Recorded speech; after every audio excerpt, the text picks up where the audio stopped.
অন্বেষার জন্মদিন উপলক্ষে আজকে আমরা এত দারুণ একটা জায়গায় আসলাম। জায়গাটা দেখলে তোমরা এক্ষুনি বলবা অবশ্যই জানাও লোকেশনটা কোথায়। চলো আজকে লোকেশনটা সবটা পুরো প্রথম থেকে ভিডিওটা শুরু করে বলি। Hello everyone, welcome back to my mini blog. কেমন আছো তোমরা সকলে? আমি তোমাদের সকলের প্রিয় রত্ন আমার নতুন একটা মিনি ভিডিওতে সবাইকে জানাচ্ছি ওয়েলকাম। বেশ কিছুদিন পর আমার এই সুন্দর সেক্সি ড্রেসটা পরে নিলাম, যেটা কিনা আমি বেশ কিছুদিন পরি না। আজকে আমার গাড়ির ড্রাইভার আমার ভাই গাইজ, আর আজকে আমরা তিনজন মানে আলু পটল উচ্ছে একসঙ্গে তিনজন গাড়িতে করে যাচ্ছি। জানি না যদি বেঁচে থাকি অবশ্যই ভিডিওটা পোস্ট করব। আর এদিকে এই আমরা যে গাড়ি চালাচ্ছিল মানে আমার ভাইটি যদি গাড়ি চালাতে দেওয়া হয়, ও যে এত সুন্দর গাড়ি চালায়, সে সুন্দরের কথা আর কি তোমাদের সাথে শেয়ার করব। যাই হোক, টুকটুক করে আমরা সামনের দিকে এগোচ্ছিলাম আর তোমরা জাস্ট একটু দেখো ভিউটা। মানে 2 দিন যাবৎ টানা বৃষ্টি হওয়ার পরে রাস্তাঘাটের অবস্থা সাংঘাতিক খারাপ হয়ে গেছে। যখন তখন স্লিপ কাটে আমরা পড়ে যেতে পারি। দেখো চারিদিকে সব জায়গায় জল জমছে। যদিও এখন এটাই স্বাভাবিক, কারণ এখন কিন্তু বর্ষাকাল, আর এই বর্ষাকালে তো বর্ষা হবে, এটাই স্বাভাবিক, তাই না? তো আমরা কোনোরকমভাবে জামদানি গেটটা পার করলাম। আর আমার তো আজকে কপাল গাইজ খুলে গেছে, কারণ আমি যখনই আসি তখনই গেট পড়ে, কিন্তু আজকে কিন্তু আর গেটটা পড়ে নাই। যাই হোক, আমি কিন্তু আজকে যাব গোবরডাঙ্গাতে। আর এখানটায় আমি হাফ রাস্তায় এসে ভাইকে আর অন্বেষাকে গাড়ির থেকে টুক করে নামাই দিলাম। নামাই দেওয়ার পর আমি কিন্তু একটা ছোট্ট সারপ্রাইজ দেবো বলে চলে যাচ্ছিলাম সামনের দিকে। তো গোবরডাঙ্গা স্টেশনটা কেমন জানি একটা ফাঁকা হয়ে গেছে, কারণ হকার উচ্ছেদের জন্য প্ল্যাটফর্মে সব দোকান ভাঙচুর হচ্ছে, যে কারণে আমাদের গোবরডাঙ্গাও কিন্তু প্ল্যাটফর্ম ভেঙে দিয়েছে। তো এই কারণে গোবরডাঙ্গা প্ল্যাটফর্মটাতে এরকমভাবে অন্ধকারে দেখতে আমার প্রচণ্ড পরিমাণ খারাপ লাগছিল। যাই হোক, আমি প্ল্যাটফর্মের উপরে না গিয়ে নিচের থেকে একটা সুন্দর কেক নিলাম। কী কালারের কেক নিলাম সেটা একটু পরেই তোমাদের সাথে শেয়ার করব গাইস। তো আমি এখন যাচ্ছি চণ্ডীতলার ঘাট। চণ্ডীতলার ঘাটে অনেক দিন পর যাচ্ছি। তো চণ্ডীতলাতে মেনলি 4-5টা ঘাট রয়েছে। আজকে আমি যাচ্ছি হচ্ছে একদম সুন্দর একটা ঘাটে। ওই সাইডের ঘাটে গাইস যাওয়া যায় না, দিনে 24 ঘন্টায় লোকজন থাকে। আমি শুধু ভাবি কোন সময়টা গেলে ওই জায়গাটা ফাঁকা পাওয়া যায়। আমি চণ্ডীতলার ঘাটে যখন এসছিলাম তখন গেট আপটা অন্যরকম ছিল, আর এখন গেট আপটা পুরোপুরি আলাদা। এত সুন্দর ফুরফুরে হাওয়া দিচ্ছিল যে হাওয়ায় মনে হচ্ছিল নিজেরা পুরো উড়ায় নিয়ে যাচ্ছে। তোমরা জাস্ট একটু দেখো, এত সুন্দর একটা অ্যাম্বিয়েন্স, এত সুন্দর একটা লোকেশন। এই লোকেশন থুয়ে আমি কেন কেন অন্য জায়গায় পার্কে টিকিট কাটে পার্কে যাব? এরকম লোকেশন থাকলে আর কিছু লাগে না।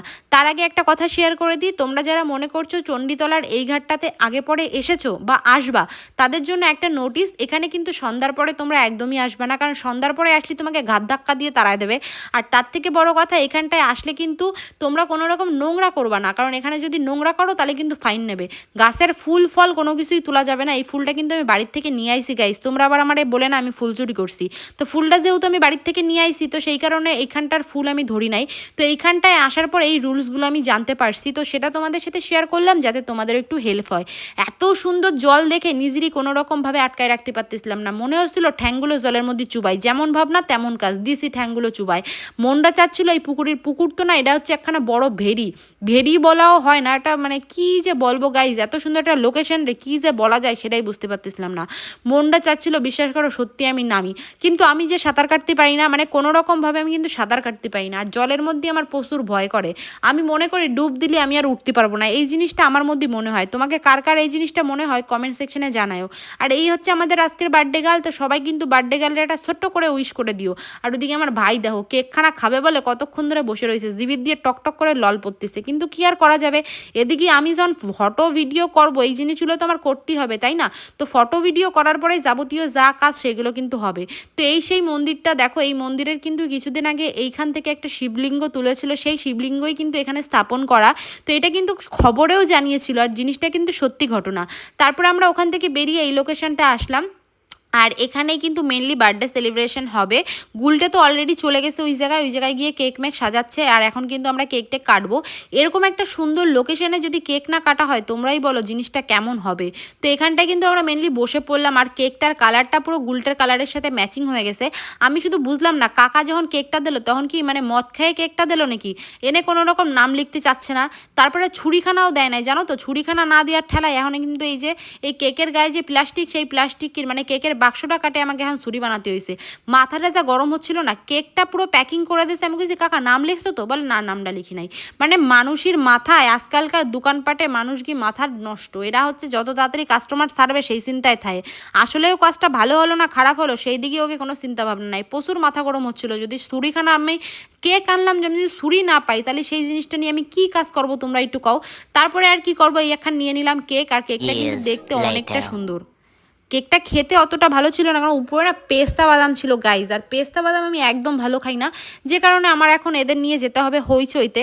আর আমাদের ঠাকুরনগরে কিন্তু একটা হইচই আউটলেট রয়েছে, কিন্তু এনারা ঠাকুরনগরের হইচই দিয়ে খাবে না, এনারা খাবে হচ্ছে এই গোবরডাঙ্গারই হইচই। আর গোবরডাঙ্গায় হইচই একসময় যখন আমি কলেজে পড়তাম তখন এত পরিমাণ, একদিন বার্থডে, একদিন শ্রাদ্ধ, একদিন বিয়ে, একদিন বিবাহবার্ষিকী, একদিন জন্মদিন, মানে এইসবের ঠেলায় প্রত্যেক দিন আমি আসতাম। আর এখানটায় হইচইতে আস্তে আস্তে এমনকি প্রত্যেকটা অলি গলি কোনা আমার চেনা ছিল, প্রত্যেকটা লোক চিনতো যে তারা রেগুলার আসে, দুদিন পর পরই আসে। তো এতদিন পর আমি যাচ্ছি হইচইতে, পুরোপুরি গেট আপটা চেঞ্জ হয়ে গেছে, সেটা আমি সত্যিই ভাবতে পারি নাই। তোমরা জাস্ট দেখো, ভিতরে ঢোকার পর অ্যাম্বিয়েন্সটা এমন সুন্দর, মনে হচ্ছে যে আমি 5 স্টার একটা রেস্টুরেন্টে চলে আসি, যদিও আমাদের হইচই 5 স্টারের থেকে কিছু কম যায় না। এখানে আসার পর তো মিরার দেখে কি আর বলবো, তোমরা একটু দেখো হইচইয়ের পুরোপুরি গেট আপ, এখন কিন্তু পুরোপুরি নতুন লুকে হইচই। যেহেতু আমি অনেক দিন পরে এসেছি হইচইতে, তাই এই জিনিসটা আমার কাছে অনেকটা নতুন। মিরার দেখে, মানে আয়না, যারে বাংলা ভাষায় কয় আয়না, আয়না দেখে তো প্রত্যেকটা বাঙালিকে মায়েগে হচ্ছে প্রথম কাজ হচ্ছে ফটো তোলা, যে জিনিসটা আমি করে থাকি আর কি। তারপর আর কি এই যে দেখো মেনু কার্ডটা নিয়ে আমি বসে পড়লাম, কি কি খাবার খাবো আর কি কি অর্ডার দেবো। এগে নিয়ে আসার পরে তো আমার পকেট অলরেডি এরা ফাঁকা করবে, এটাই স্বাভাবিক। তো মোটামুটি আমরা অর্ডার দিয়েছিলাম একটা হাক্কা নুডলস, আর তার সঙ্গে আমরা একটা অর্ডার দিয়েছিলাম চিকেন তন্দুরি, যেটা কিনা 4 পিস ছিল। 4 পিসের দাম তোমরা জানলে অবাক হয়ে যাবা, 4 পিসের দাম কত নেছে বলো তো, 380 টাকা। মানে হাক্কা নুডলসটা মোটামুটি মিক্স চাউমিন, মানে চাউমিন তো থাকে, মানে মিক্স ওর ভিতরে দেয় হচ্ছে তোমার চিকেন, সঙ্গে এগ, আর সঙ্গে অনেক পানির টানির দিয়ে একটা মিক্স হাক্কা নুডলস করে, যেটা কিনা খেতে খুব সুন্দর। আর তার সঙ্গে ছিল ওই যে 4 পিসের সুন্দর চিকেন একটা কষা, নাকি রেজালা, নাকি চিকেন তন্দুরি, ভগবানই জানে। যাই হোক, খাবার খাবো করে তো অলরেডি মাথা হ্যাং হয়ে যাচ্ছিলো, ফাইনালি আসলো। আর এই সসটা আমার এতটা ভালো লাগে খেতে, মানে বলে বোঝানোর মতন না। মানে ওরা কি খাবে, ওরা সার্ভ করার আগেই আমি অলরেডি এখান থেকে 1 পিস মেরে দিছি। মাত্র 4 পিস দিয়েছিল, তো দুটো হচ্ছে বোনলেগ চিকেন দিয়েছিল, আর দুটো হচ্ছে তোমার ঘাড়ের সিনা দিয়েছিল। কিন্তু আমার না চিকেনগুলো ছিঁড়তে এত প্রবলেম হচ্ছিল গাইজ, বলে বোঝানোর মতন না। তো এখনও কিন্তু গুছিয়ে পাই না, অলরেডি আমি একটা পেটের মধ্যে ঢোকাই ফেলতেছি, কারণ খাবার দেখে কেন জানি খাবার আমারে টানে, যে আমারে খা। আর এই যে সেই হাক্কা নুডলসটা দেখো, দেখতে কি সুন্দর ইয়াম্মি হয়েছিল, খেতেও খুব সুন্দর ছিল।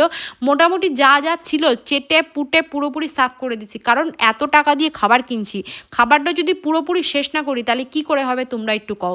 স্যালাডগুলো শুধুমাত্র বেঁচে ছিল, স্যালাড খাওয়া সম্ভব হয় নাই। তো এই ছিল আজকের ভিডিও কেমন লাগলো অবশ্যই জানিয়ে, সকলে ভালো থেকো, দেখা হবে নেক্সট ভিডিওতে।